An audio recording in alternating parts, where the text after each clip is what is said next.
nous a prêché presque, je ne sais pas, depuis qu'on était enfant, on connaît l'histoire, on connaît l'événement qui s'est passé là-bas. Mais ce soir, Dieu veut nous parler encore une fois de plus sur ces passages. Peut-être, il veut ajouter un plus de ce qu'on a déjà entendu. C'est lui qui a voulu que nous écoutons et on nous parle de ces passages. La Bible dit, il y avait une fête de Juifs. Jésus aussi, je ne sais pas s'il voulait participer dans cette fête-là, ou il partait pour assister, je ne sais pas. Mais il passa à la porte, la Bible dit, Jésus se trouva devant la piscine. Alléluia. Amen. Dans cette piscine-là, il y avait 5 portes. Amen. Amen. Dans chaque porte, il couchait des malades. Et moi, je me suis posé la question, quand l'ange agitait l'eau, ceux qui étaient devant, qui se jetaient, ou ceux qui étaient derrière peut-être, qui sautaient pour entrer à la piscine. Donc, quand on dit des portes, moi je sais pas, j'étais encore bébé quand j'étais là, quand l'événement s'est passé, j'étais encore bébé. Je n'ai pas bien capté du coup l'événement, comment ça s'est passé. Mais quand on parle des portes, moi je ne trouve pas de grandes portes là. Même si les portes étaient grandes, mais il y avait des malades, la Bible confirme, il y avait beaucoup de malades. Leur guérison, ils pensaient se jeter dans l'eau pour être guéris.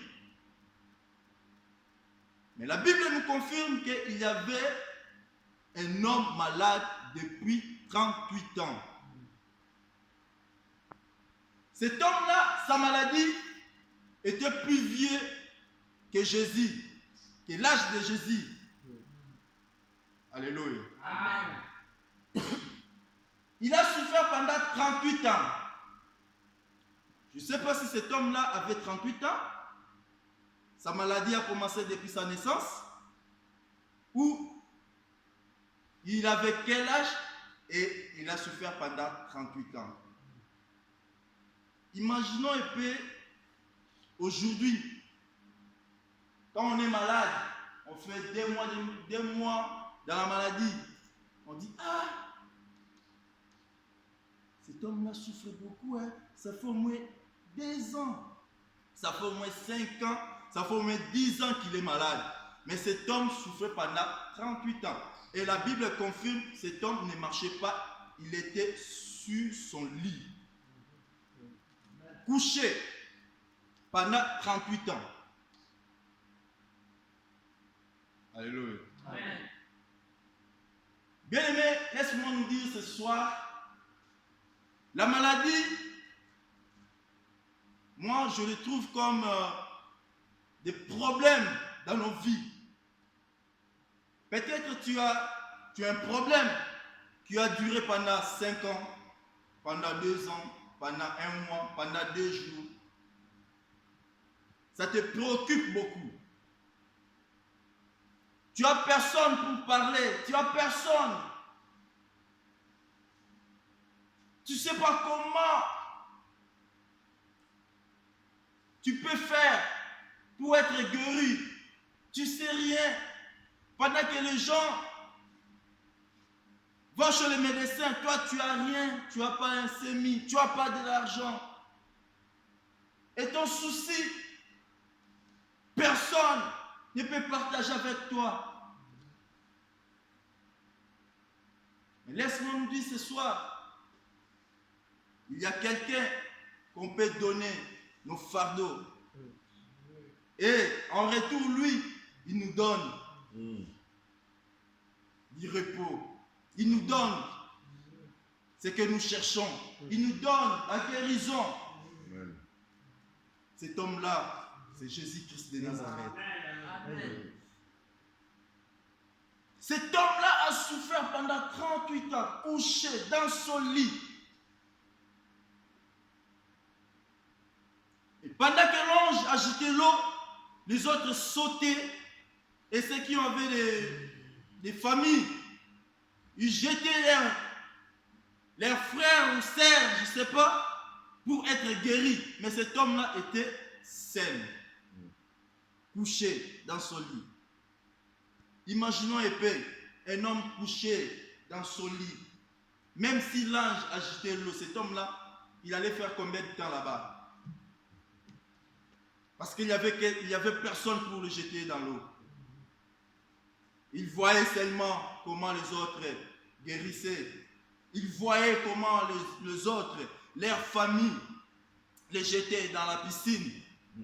Il voyait ça. Combien de temps cet homme-là a fait dans ce lieu-là? On ne sait pas.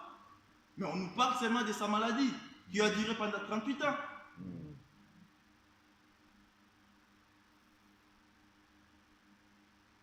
Mais un jour, lui est arrivé le miracle qu'il voyait s'approcher de lui. Un jour, l'ange n'a pas jeté l'eau, mais l'ange est venu auprès de lui. Un jour, il n'a pas trouvé, il ne s'est pas mouillé, mais il a écouté. Bien-aimé, laisse-moi nous dire, parfois, on confie beaucoup à nos frères, à nos sœurs, à nos camarades, je ne sais pas, on se confie peut-être à nos biens, parfois, parce que j'ai ceci, je ne peux pas manquer cela, parce que je suis comme ça, je ne peux pas faire comme ça. Non, bien-aimé, laisse-moi nous dire, la Bible dit tout est vanité. C'est seul Jésus qui nous donne la vie et la vie en abondance. C'est seul Jésus qui assure notre vie. Sans Jésus, frères et sœurs, je vous dis, nous sommes rien. Amen. Dans ce temps-là, c'était l'ange qui agitait l'eau et les autres guérissaient. Mais laisse-moi nous dire, le jour-là, cet homme-là n'a pas vu l'eau s'agiter, mais l'eau est venue auprès de lui. Amen. Car cet homme-là,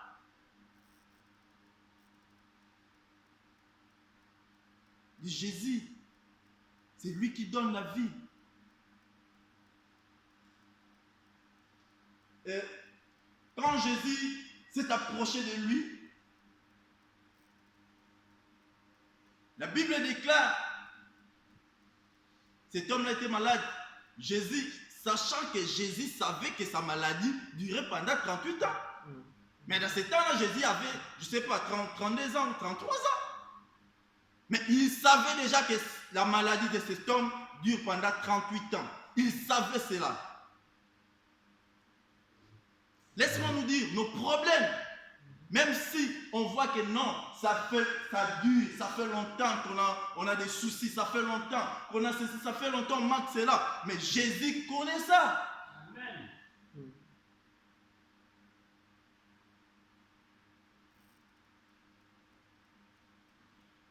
Cet homme-là, quand Jésus s'est approché, la Bible me dit, Jésus lui a demandé,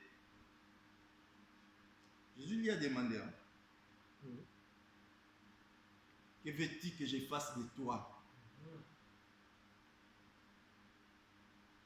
L'autre fois, j'avais prêché sur les offrandes. Quand Dieu descend, il vient chez maman Pauline, Dieu, tu vas vraiment dire Benaye. Il te demande, ma fille, que veux-tu que je fasse de toi? Tu lui diras quoi? Je veux de l'argent, je veux ceci, je veux ceci, je veux cela. Parce que tu sais, quand tu lui donnes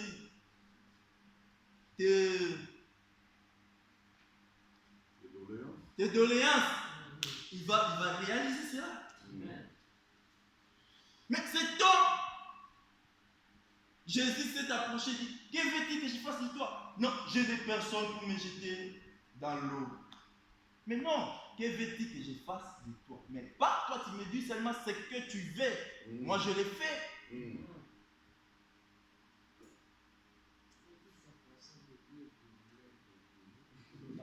Si tu veux être guéri, tu dis, je vais être guéri. Comment toi tu as fait? Je t'approche, je dis, mais tu veux que je te fasse quoi? Tu as faim, tu me demandes des habits. Peut-être tu peux le faire. Cet homme, Jésus lui a demandé, que veux-tu que je fasse pour toi? Non, je n'ai personne pour me jeter dans l'eau. Bien sûr, tu avais personne. Jésus savait que tu avais personne pour te jeter dans l'eau.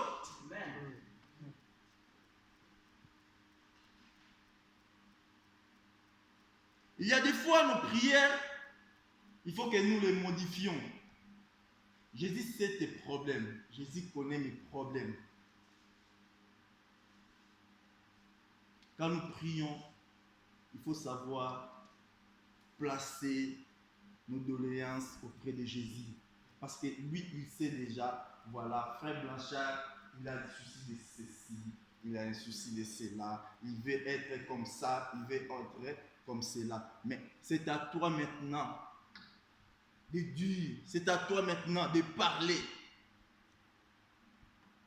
Et non, oh Seigneur, tu vois, comme si je peux être comme ça. Non, Seigneur, je veux être comme ça. Seigneur, je veux toucher ceci. Seigneur, je veux voir cela. C'est alors que notre Seigneur va voir, il va réaliser tes projets.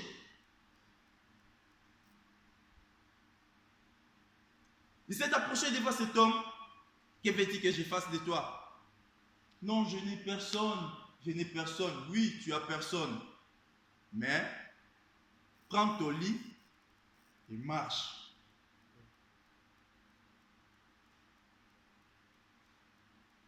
Ce passage, quand je le lisais, j'ai souligné seulement le verset 6. Jésus l'ayant vu coucher et sachant qu'il était malade depuis 38 ans. Depuis longtemps, pardon. Il était malade depuis longtemps. Lui dit, veux-tu être guéri? Lui a demandé, veux-tu être guéri?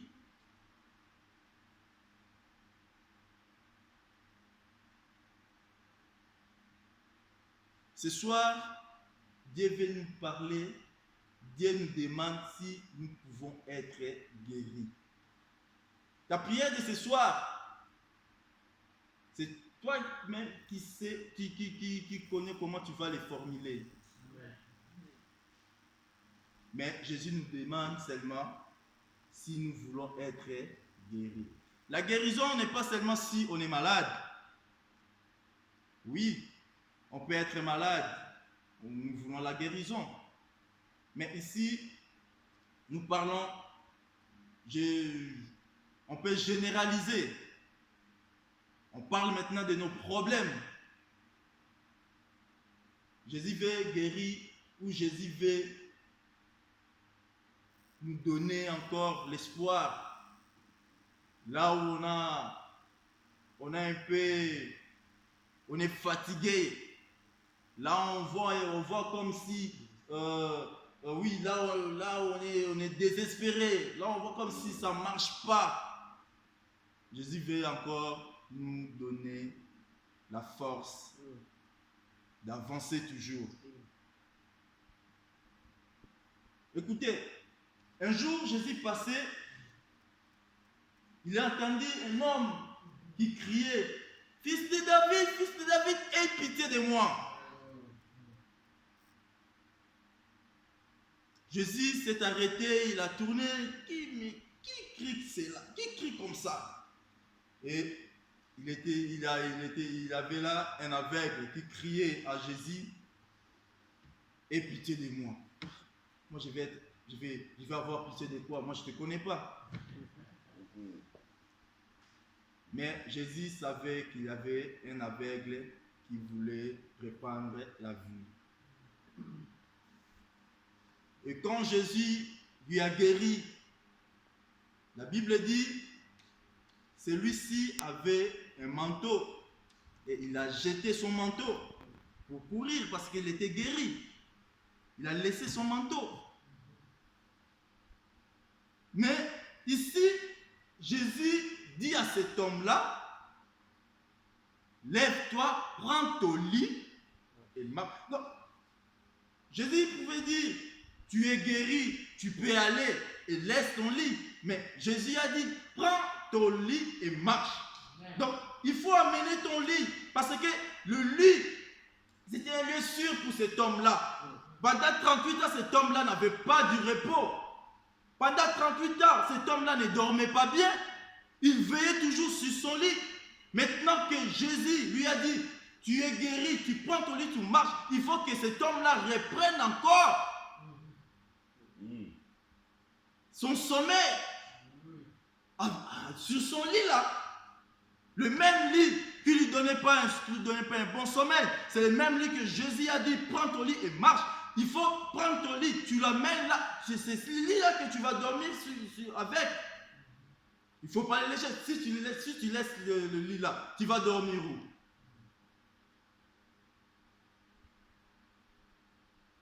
Jésus a dit, lève-toi, prends ton lit et marche.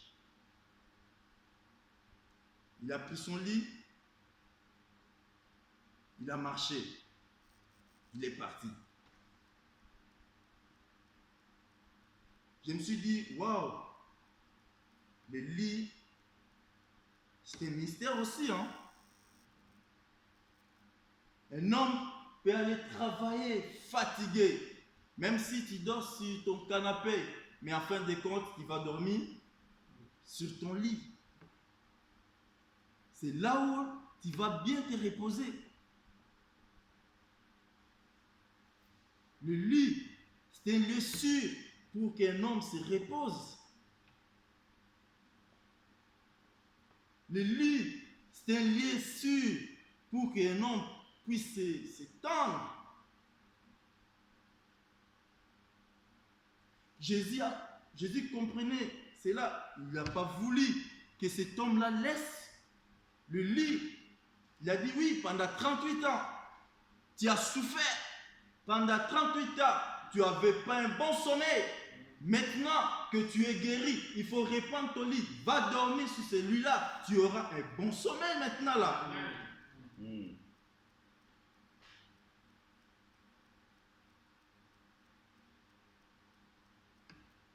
C'est pourquoi, quand on a des problèmes, on a des soucis, parce que cet homme-là ou cette femme-là m'a fait ceci, m'a fait cela, m'a dit ceci, m'a dit cela. Aujourd'hui, Dieu nous fait grâce. On est là. On ne peut pas haïr. On ne peut pas abandonner nos proches. Aujourd'hui, toi, tu es sauvé. Tu es en Jésus-Christ. Tu avais un ami.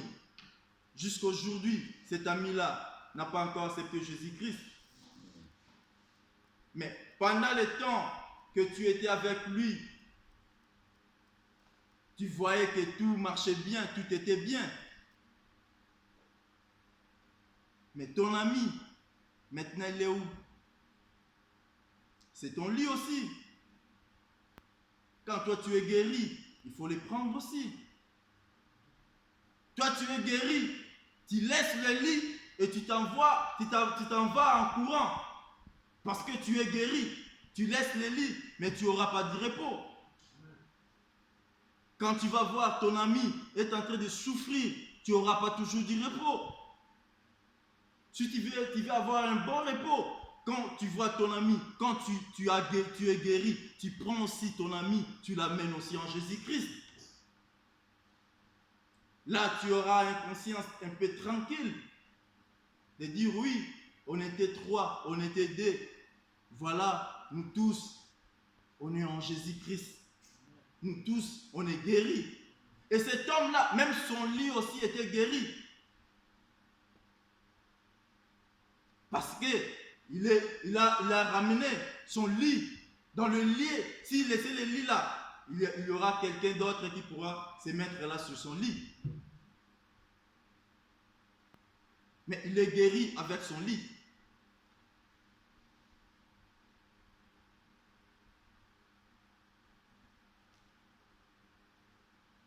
Sa maladie a duré pendant 38 ans. La Bible dit, Jésus connaissait déjà que sa maladie durait pendant 38 ans. Il n'était pas question de cet homme-là de rappeler à Jésus, voilà, je suis sur mon lit pendant 38 ans. Il n'était pas question, cet homme-là. Mais ce qui m'a étonné, quand Jésus lui a demandé, cet homme-ci a répondu, Seigneur. Alléluia. Amen. La présence de Jésus-Christ dans nos vies, il faut les sentir. Quand Jésus-Christ s'approche de toi, tu parleras pas comme tout le monde.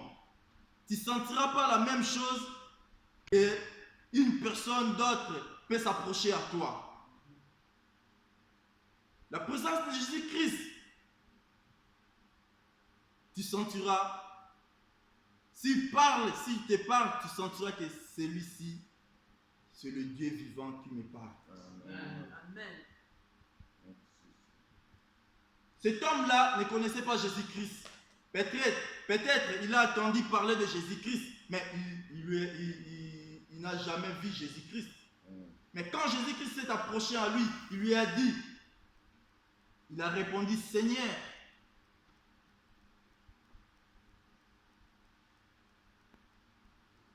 Voilà l'attitude d'un homme qui sait accueillir le Seigneur dans sa vie.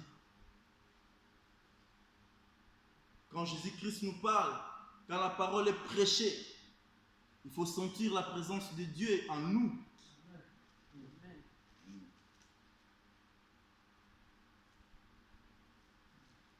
Car la Bible dit, au commencement était la parole. Et la parole s'est fait chair. Et cette chair-là, il est habité en nous. C'est pourquoi il y a des choses, quand on nous parle, il y a des choses, quand on lit, il faut comprendre, il faut savoir qu'il y a la présence de Dieu dans cette affaire. Cet homme-là, depuis qu'il était là, il n'a eu aucun homme qui s'est approché pour lui dire des choses que Jésus lui a demandées. Cet homme-là avait la révélation. Quand Jésus s'est mis à parler, il a compris. Il a dit non, je peux avoir quelque chose de bon sur cet homme. Malgré tout, il a un peu réclamé. Je n'ai personne. Mais la première des choses, il a compris, il a dit Seigneur. Or, dans ce temps-là, on appelait seulement Seigneur. Les femmes, ils appelaient leur mari des seigneurs. Alléluia. Amen. Mais pour qu'un homme appelle quelqu'un Seigneur, c'est celui-là qui est le sauveur. Amen. Cet homme l'a compris. Il a dit non, j'ai beaucoup attendu des bruits. Les gens venaient jeter leur famille dans l'eau. Mais cet homme qui parle là, non, je n'ai jamais écouté la voix de cet homme-là. Cet homme-là, c'est le Seigneur. Il faut que je lui réponde avec des manières Il faut que je m'humilie. Il a dit, Seigneur, je n'ai personne pour me jeter dans l'eau quand l'ange a jeté l'eau. Et ce qui m'étonne un peu plus là, depuis que cet homme-là était guéri, on ne nous a jamais parlé aussi des Bethsaïda. Je ne sais pas s'il y a des versets qui suivent là où il y a le chapitre que quelqu'un qui a écrit encore. Après la guérison de cet homme-là, je crois qu'il n'existait plus encore les piscines là. Je ne sais pas, je demande.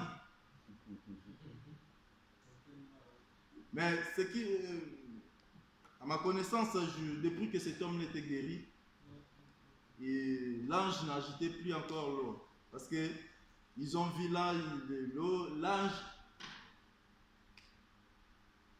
il m'en a mis sur ange abîmé le bango. Amen. L'ange qui a agité l'eau, ils ont compris que non, il faut suivre cet ange-là, parce qu'il ne va plus encore agiter l'eau. Cet ange-là, un jour, il passait avec ses disciples. La Bible dit, ils arrivaient à la porte de la ville de Naïm. Il y avait une femme veuve qui venait de perdre son fils. Ils allaient pour enterrer les cadavres. Ils arrivaient, ils se sont croisés avec cet ange-là. Bien aimé, quand tu te croises avec cet ange-là, laisse-moi te dire, tout va changer. Tu ne resteras pas la même. Les gens pleuraient. Et quand l'ange l'a vu, la douleur de la femme qui pleurait, il l'a appelé et il a fait quelque chose qui a satisfait le cœur de cette femme-là. L'ange là est doux, il s'est bandé nos plaies. Ce soir, qu'est-ce qui te préoccupe? Ce soir, bientôt là, dans quelques semaines, la fin de l'année 2016, qu'est-ce que tu as cherché que tu n'as pas trouvé? Bientôt là, 2017, quels sont tes projets?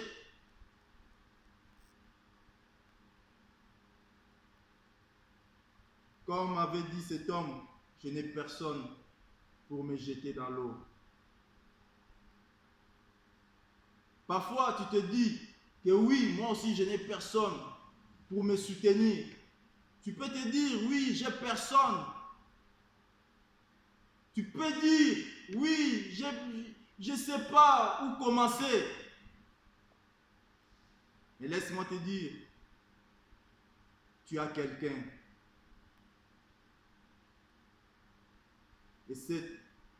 Et cet homme-là est plus puissant. Cet homme-là est capable de faire ce que ton cœur désire.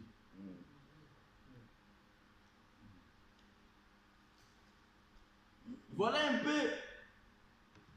Cet homme n'avait pas l'espoir qu'un jour il pourra encore reprendre sa vie.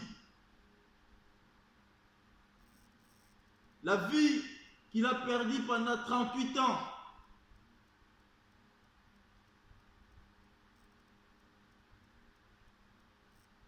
J'imaginais le médecin qu'il a vu. J'imagine un peu comment il était cet homme-là. J'imagine un peu les problèmes ou les soucis cet homme-là portait dans son cœur.